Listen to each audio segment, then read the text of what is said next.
Et il dit, Ô mes fils, n'entrez pas par une seule porte, mais entrez par portes séparées. Je ne peux cependant vous être d'aucune utilité contre les desseins d'Allah. La décision n'appartient qu'à Allah, en lui je place ma confiance, et que ceux qui placent leur confiance la placent en lui. Étant entrés comme leur père le leur avait commandé, cela ne leur servit à rien contre les décrets d'Allah. Ce n'était au reste qu'une précaution que Jacob avait jugé de leur recommander. Il avait pleine connaissance de ce que nous lui avions enseigné, mais la plupart des gens ne savent pas.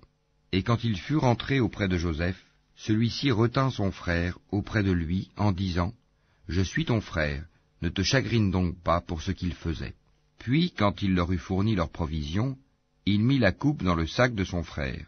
Ensuite, un crieur annonça, « Caravaniers, vous êtes des voleurs. » Ils se retournèrent en disant, « Qu'avez-vous perdu ?»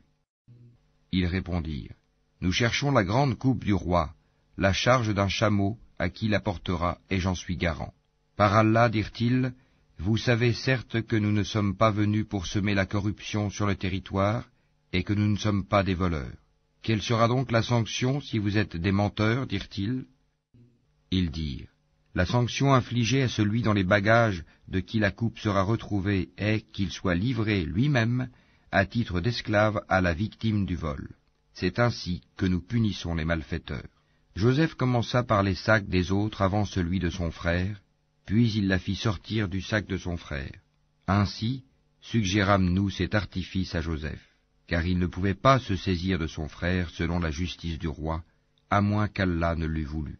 Nous élevons en rang qui nous voulons, et au-dessus de tout homme détenant la science, il y a un savant, plus docte que lui.